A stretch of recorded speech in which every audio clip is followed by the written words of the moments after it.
Well, hello, friend. It's great to see you. Oh, Ursula. It's wonderful. It's August 11th, 2020, and I mentioned this to give people a little bit of a context of where we are and where we find ourselves in the world at this moment in time with, being isolated, COVID-19, a whole lot of racial unrest, and really the world being shaken up by human and natural disaster events. So it's wonderful to be here and have this conversation with you. Let me introduce you to Francis Bitterly.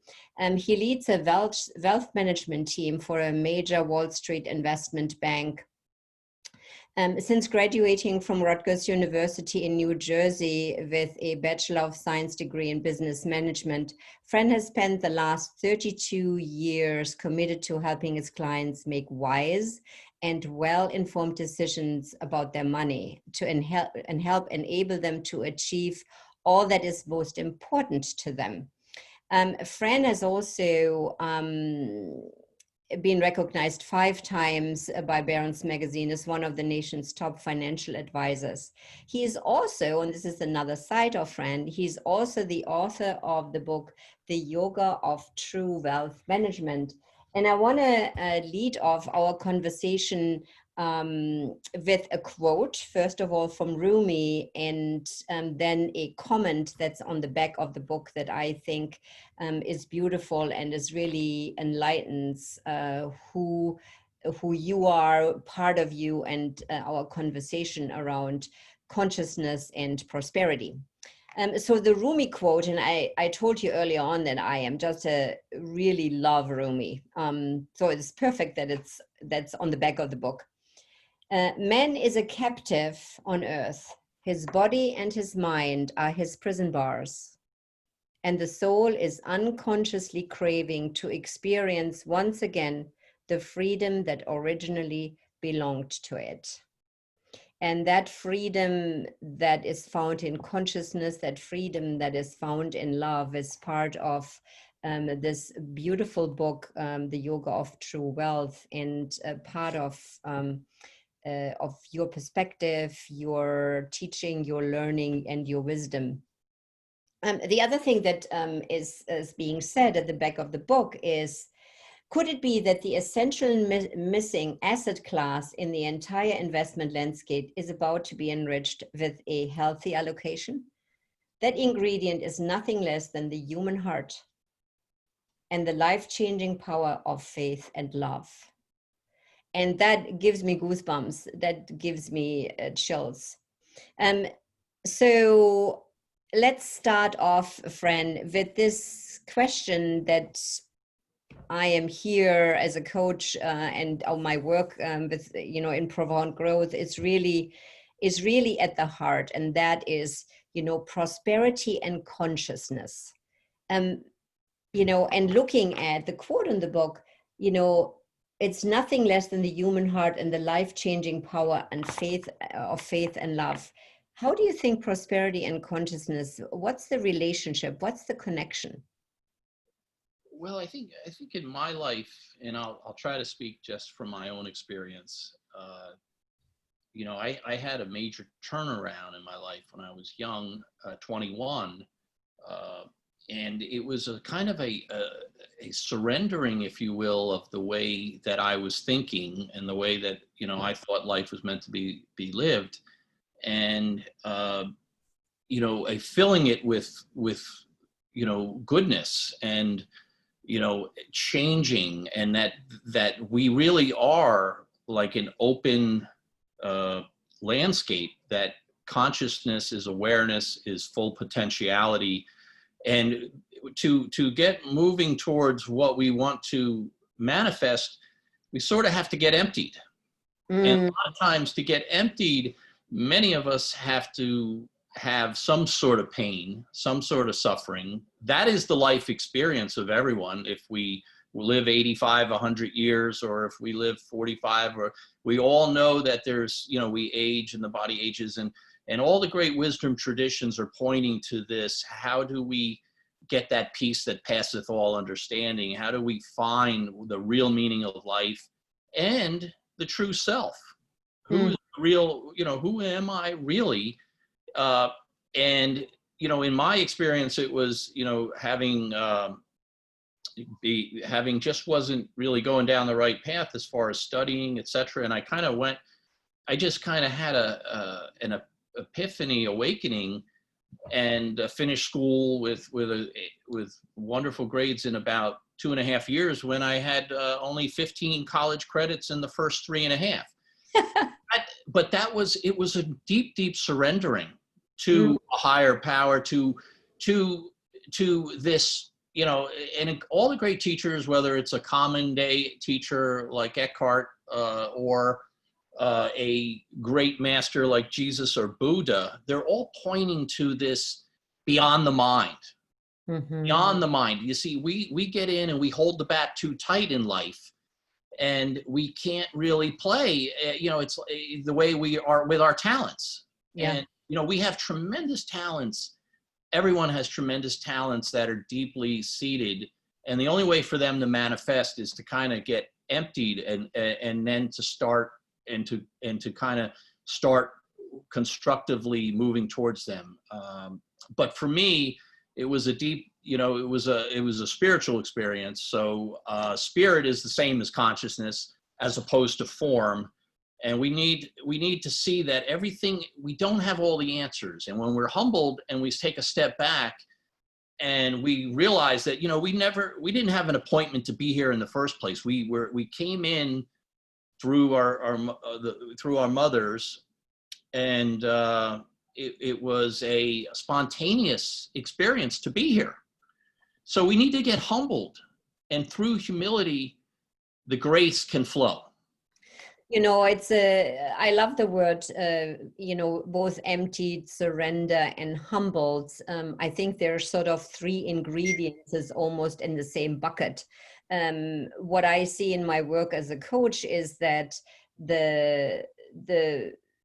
this desire to have answers, to say, this is where I'm going, this is where I'm doing, is so part of the human experience. And this really speaks about wanting to control what I call the uncontrollable. I see this now during COVID. People are so resistant to being at home, working from home, not being able to travel. And that whole, no, I'm losing that resistance to what has been, that wants to be recreated, right now is huge, creates so much stress.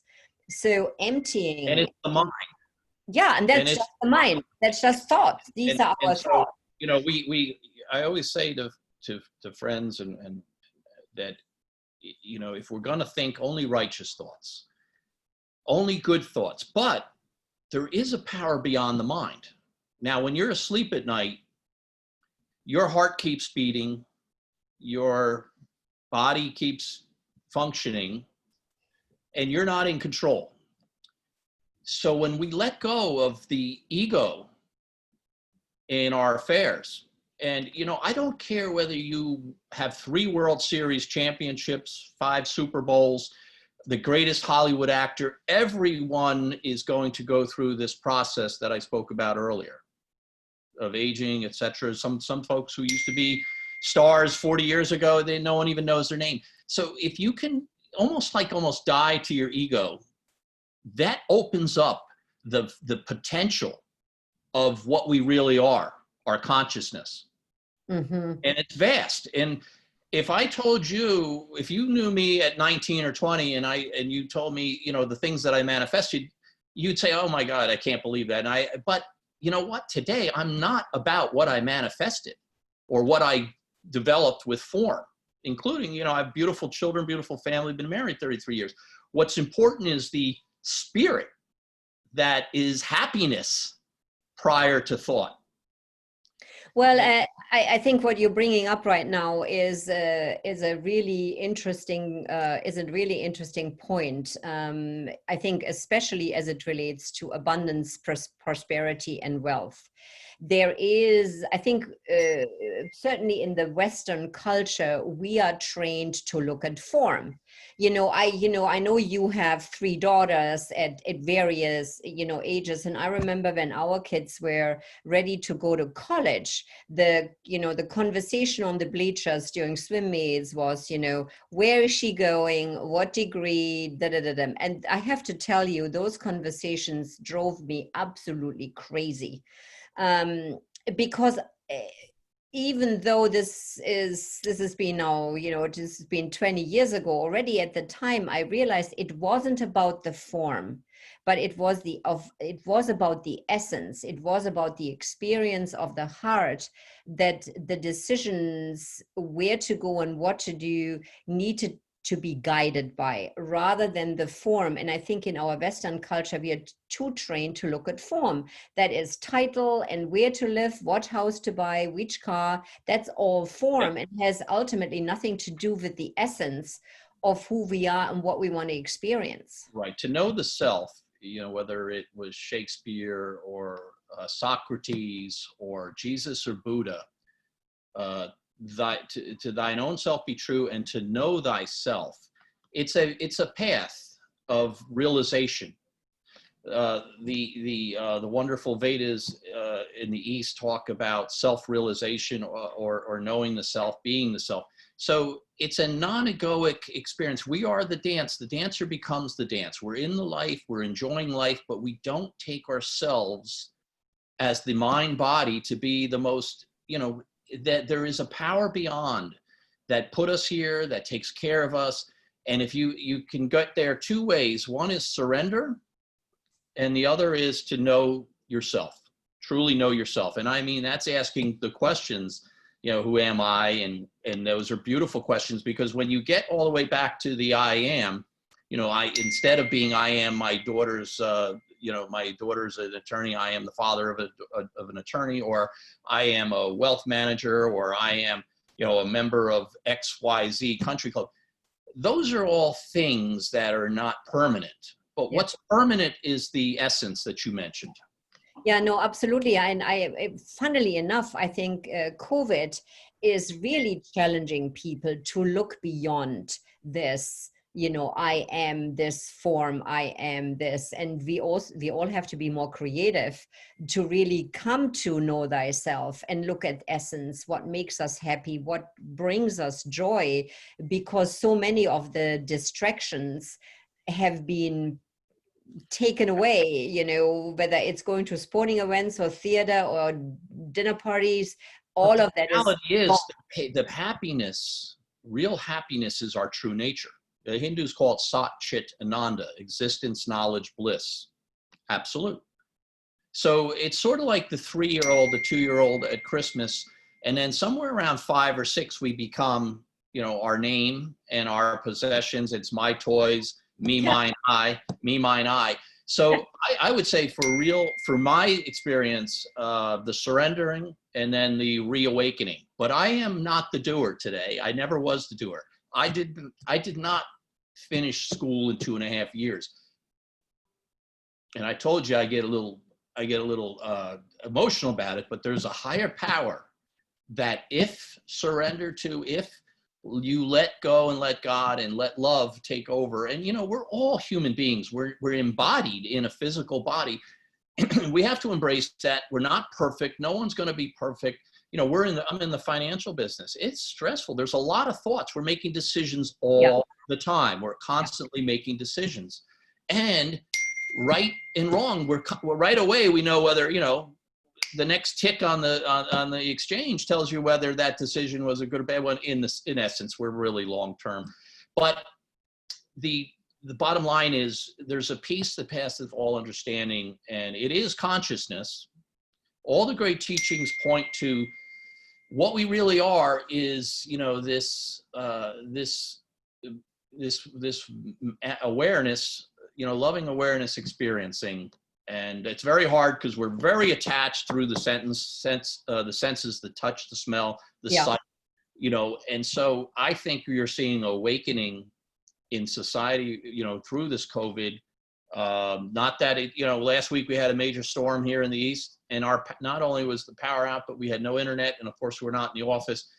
You have to smile, you know, it's almost like there's nothing left to do but smile, smile, smile. I love what you're saying about, nothing is perfect. And I think, again, COVID has really helped a lot of people become more authentic rather than, putting on, the suit and having it all, that's, Yes. I've watched Zoom interviews and recordings with leaders where the dog's barking, the kids are screaming, Yes. it's, and that authenticity is beautiful to see.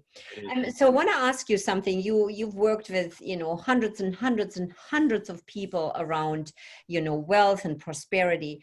In your experience, how do people just define prosperity and abundance? Well, the process, is looking at how much, and I told my firm I wouldn't talk about financial, but looking at making sure you don't outlive your money is a big deal. People worry about that, and so you're trying to make sure that is a process that they can enjoy the security of knowing they're not going to outlive it. But I think the definition is vast and different for many people. I know people that it's really the money sits there and they're never going to use it because they don't need anything. Yeah. And then there's others who are really still thinking that that's what brings happiness. What I said in my book, The Yoga of True Wealth, is that the real wealth is beyond balance sheets and pie charts and asset allocations. It is within us. And it's peace. It's knowing our true self. The way to get to the peace is to surrender the ego in all your affairs. And that's a difficult process. But I think that everyone defines prosperity differently. In terms of the imagination, I would encourage anyone that is looking to expand their life to realize that you have within your imagination, the potential, because that is what we are, is just a field of potential. Yeah, no, I love that because it's my experience that the definition of prosperity is as unique as human beings, can be. But it goes back to what you were saying earlier. It is about surrender and trust and peace, and it's this interesting combination of two things. It's knowing how much money you have and the balance sheet and the budget. We need to have that as human beings, as long as we exist in a world that requires for us to pay our bills and do all those logistical things. We need to be able to handle that. But there is something that is beyond. Real prosperity really is staying in the present moment. Yeah. It really is. The essence of real wealth is being present and realizing that this is the only time we really have. Time is mental, the past and the future. So worry is a wasted energy, as most thoughts of that, negative thoughts are. So I encourage our clients to stay present and to not worry. Obviously we just went through a very difficult period, March and April, and we're still in this COVID environment. But, I think that it's that naked faith that we are not in control. Yeah. And that you have to, and that and when you start to let go of what people think and what people, all that mental noise, and meditation is obviously, that's what meditation is. It's consciousness, staying in consciousness, not, at first, the thoughts are so powerful, it's very hard to stay calm. Just be earnest and stay with it and stay calm.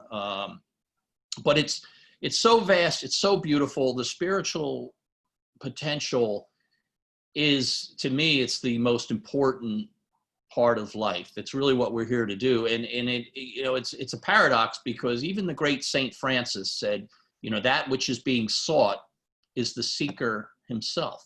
Yeah. So we're always looking out, for objects. This awareness is looking outward at objects, but the subject is what we're looking for. There's that peace when we're in deep sleep, when there's no mind, we're absolutely at bliss. That's Sat Chit Ananda. Yeah, well, and it is, and you have studied various wisdom and spiritual traditions. It really all comes down to love and that connection that we have here in Yes. the heart to, greater spirit, a greater Yes. awareness, to greater consciousness, that I think really is the place of happiness. Yes. And that is going back to surrender. We keep coming back to that theme Yes. of surrender, that which we want to control, that which we think we know, and also sometimes living in the question. So So the Course in Miracles sums it up with nothing real can be threatened. Nothing unreal really exists. Therein lies the peace of God. So it's kind of staying in that mindless state, but you can still function. You know how to get to the train. You study your business, and you get better at your business because you're not fretting. Yeah. And you're doing it through love and service. Yes. And then, and you think about your children, and you think about all the things that we love.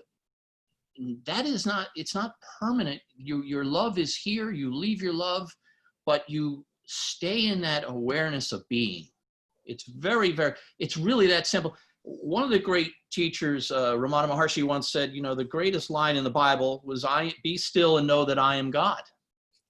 Yeah, I have that as a quote on a rock next to my bedside table, because Really? I think this is the reminder of all reminders. As you know, in my work, what I try and do is bridge science and spirit. So I think that a lot of the things that we've been talking about is actually related to neuroscience. It's related to the brain, especially this last point. So there is this, so in my work, I talk a lot about brain integration, when all the pieces of the brain, the heart, and the body, when all these pieces and the spirit, when they work together, we come to a place where we access, or we are able to access, higher levels of consciousness, because of the calmness that resides then within. Our brain doesn't give us the stress chemicals, and we're not fretting and worrying. So the last point that you made is, left hemisphere about analysis and planning and organizing. That's sort of like, knowing that I have an appointment with you, knowing that there needs to be a Zoom call, knowing that I need to have 3 questions. That's left hemisphere. And then there's right hemisphere, about inspiration, connection, heart to heart, being present here. And so I think when people realize that their brain, their heart, and their body needs to work together, that will lead them to a place. So my focus is the heart and the surrendering. And I often said, and I said it at my daughter's wedding, I said, bury everything in your heart, and that, because the heart is real, and you can be the best in any field, but what's really important is, the love that you bring to this world, and the love, you can just be that. There was a great book, Be Here Now, Ram Dass. Now, then he wrote Be Love Now. So that's it. All the great traditions point to this. But you had a question for me. I hope I didn't interrupt you when you were getting ready to ask me a question before. No, because I was looking at my questions and my notes going, one of the questions was what makes wealth possible, but I think we've unpacked that. Wealth, I think, is, it's, and, we can, there's a whole field of books, and, there's great authors, certainly emotional intelligence is a key. positive thinking, awakened imagination, finding flow, how to, Dale Carnegie, all those great books. I mean, you have to have it on your, when I was coming through the business ranks, I definitely pushed the envelope of my potentiality and kept saying, why not? Why not expand? It's the potential is there, and you can't let your mind, again, it's the thinking. You can't let your mind stop you from the imagination and and being your potential, because that's all it is. It's manifesting is based on, it's like the great teachers, you reap what you sow, or the karma from the East, and what's inside is what's going to come out on the outside. So if you start on the inside, you build a foundation, a foundation of love and care and compassion and humility and forgiveness. I mean, that alone, the great ministry of Jesus about forgiveness. If you can't forgive, you are in a place that is horrible. Yeah, you are in a hell. Absolutely. I mean, if you hurt yourself. That is so true, because that is a state of anxiety and stress that, again, from a neuroscience perspective, is not good for your brain. You are not able to think clearly. And as the outer is as the inner. Totally. So if you want to be something, be it. Be that first. Inside first. Yeah. No, anyway, that's fair. No, absolutely. I think that's I think I shared with you our 7 levels of effectiveness consciousness model, and one of the key sort of points when we teach it is who you are being are the results you're creating. That is one of the key distinctions of working, with our consciousness model, and I think it is so true. It's so hard for people to look at it. If you look at the great results that you create in your life, it's like, oh, this is wonderful. But when you're looking at the results that you are creating that are, in relationships or health or money for that matter, that are not what you're wanting, you have to look within and look at, who am I being that creates those results? And a lot of us today, there's a polarization of thinking. This can't be true because someone said this, or he's a Democrat, he's a Republican, or he's a Christian, and he's a Buddhist or a Muslim. In reality, the wisdom that we're talking about, you and I, is a common thread. it is the truth with a capital T. And I think that, we have to stop. I mean, all of this finger pointing of, where these things are not even important. It's not even important. The Sufis, you mentioned Rumi. Yeah. This is the from the Muslim faith. Rumi is the most popular American poet. Yeah.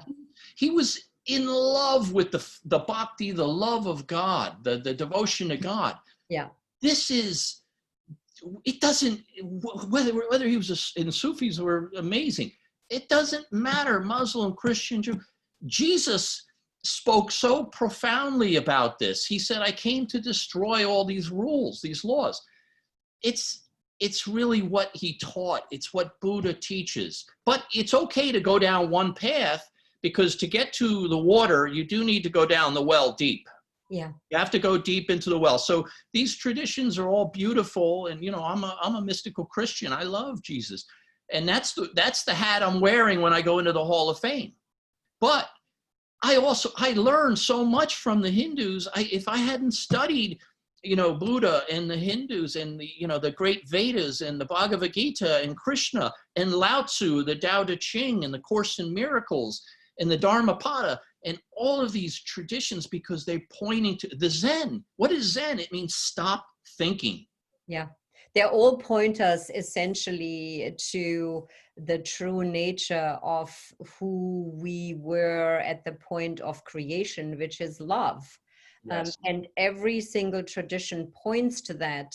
I think where we, especially sort of in the Western world, have gone wrong a little bit is again a little bit is too much left hemisphere thinking, which Yeah. is about rules and policies and a very narrow view. This is finger pointing, blaming, denying. Yes. Is how the left hemisphere processes information, That's and then right. the right hemisphere sort of got sort of the bad rap of saying, oh, don't be so emotional, don't be this, the heart, and so I think we need to come back to the heart, not discarding our intellect, because we Yeah. need that to make smart decisions. But I And think one of the big things that one can do to get started is to become the witness to your yes, thought. Now, there really isn't a witness. There's only one consciousness. Everything is superimposed on that one, full awareness of being here. It's the light. That's why, many traditions talk about the light of life. I am the life and the light and the truth. yes, It is, it's like the sun. The sun shines, but it's not two. It's not, it doesn't light. That's a superimposition. It's just like we are here, and it's a beautiful, beautiful thing to be here, to just be. And I think you're right about they call it Maya in the Hindus, and they call it samsara to the Buddhists. And samsara in Maya is just all this thoughts and stuff. And yes, we have a lot of it in our business, right? And yeah, I can get caught in the Maya. Yeah. yeah, How could you not? You're getting an email about taking another continuing education. You're getting a thing about this and a thing about that. And all of a sudden, boom. But what I can do is I can catch it, I can surrender, and I can then love and have compassion and understanding. It's when we understand that we have more capacity, and then business takes care of itself. But yeah. I'm getting off a little bit. Go No, ahead. no, no, no, no. I'm just looking back at your book. You had a quote from someone that you wanted to read as we were talking earlier on. Can you Yes, remember which one that sure. was? Yes, that Would is you read it? Emmett Fox, and Yeah. it basically it's really what Gandhi and Martin Luther King and Jesus were, and it makes no difference how deeply seated may be the trouble, how hopeless the outlook, how muddled the tangle, how great the mistake. A sufficient realization of love will dissolve it all.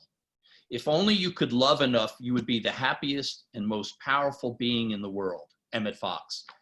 And so you look at 2,000 years later with the tradition of Jesus, and you look at Martin Luther King Jr., and you look at the great Gandhi. And Yeah. by the way, Gandhi was asked once by the Prime Minister of India, oh, can I come see you for blessings? He said, no. You want to go see Ramana Maharshi. so Ramana, and this is an Indian, a 20th century great Jnani yoga, the great yoga of knowledge. He just had this spiritual awakening because he was he was dying, and he realized when he was dying that the I of the body, mind, ego was not him. He was the eye of the light, the light of life. Yeah. So And then what happened? well, he walked away eventually from his family, and said, I'm going to Arunachala, which is the holy mountain in Tiruvannamalai in India, in southern India. And he just sat in silence for 2 years without speaking. And then a whole group of people followed him and started asking him questions. And he was writing in the sand, and he gave his tapas, which is this sadhana or teaching. And the teaching was find out where the I arises from, the I of the ego. Well, and It's this amazing. and this I think is the quote from Emmett Fox, I think is really good way to sort of wrap up our first conversation, because I have a feeling there's going to be many more, because this is an endlessly fascinating and deep Love being with subject. you. I love talking about this, but let me Yeah. let you finish your thought. I wanted to say, the last example, both example, Emmett Fox as well as the great teacher that you are talking about, point to two things. It doesn't matter where we've been. It doesn't matter how big the struggle. There is a place within us that we can access that will help us Yeah. find happiness, but there is a piece of stillness that we need to somehow access on a daily basis in order to find, know thyself, It's a misunderstanding. know who you are. It's a misunderstanding of our true nature. Yeah. It's And really, we need silence. yeah, We need a certain amount of stillness to access that and to be yes, we there. need stillness, but if you unlock the little me, the little Mm, ego, everyone wants to take care of their family and be able to have a career and do better, and they need a good coach like yourself. You're on you're on the path of, I think, an amazing awakening for corporate America. I mean, they can see in COVID what's going on. yeah. And, I'm not even allowed to talk about this book with my clients. That's how I don't even care if I sell books, because I had to basically say I wouldn't even tell clients about the book. So I don't. And it doesn't matter, because that's ego too. But Yes. if I can share this Mm-hmm. faith, it's faith. You don't have to have all the answers. No.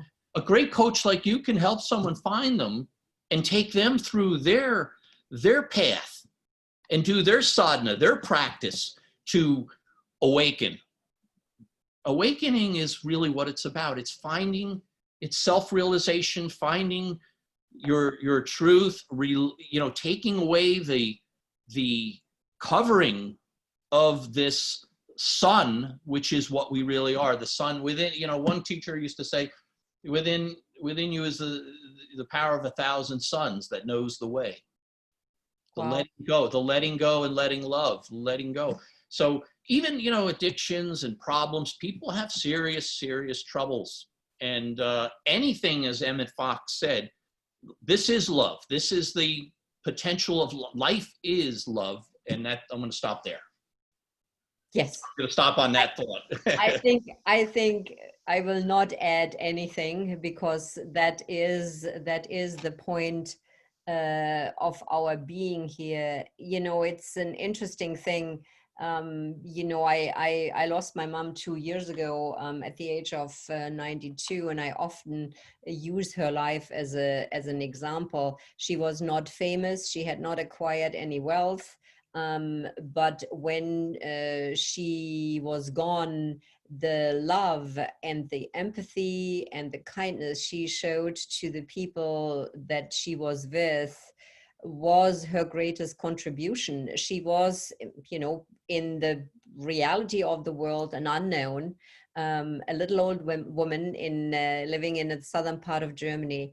But everybody that I talked to, the theme was, she was love. Oh, And yeah. so that's her legacy, and That's reality. that's all that matters, really. Yes, and because she didn't, her eye of her ego was silent, and her heart was shining as that which Saint Francis said, that which is being sought is the seeker himself. So go within, look within, become quiet, become, when you pray, you're praying to your own heart. You're praying to, this is non-dual. This is oneness. What atonement is at one mint. Yeah. And Yeah, that's inspiration. interesting.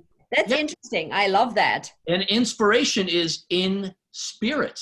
In spirit, yeah. Inspiration is in spirit. If we can be spirit, if we can be inspired, we can do work, and if we do it from an egoless standpoint, as the great Krishna in the Bhagavad Gita said, you know, do your work. You can't not take action. You have to take action. We are here. This is action, but do it without being the doer, without attaching to the results. Do it with love. Yes. So in the spirit of love, in the spirit of all that is good, Fran, thank you so much for part one. I'm sure there will be many more. I so appreciate your Thank you so time. much, Ursula. And, I love what you're doing, and you know, this will be very good for financial advisors. Hopefully it will be good for anyone who, no matter who they are. That's right. That's right. Thank you. Take care. Bye-bye. Bye now. Bye.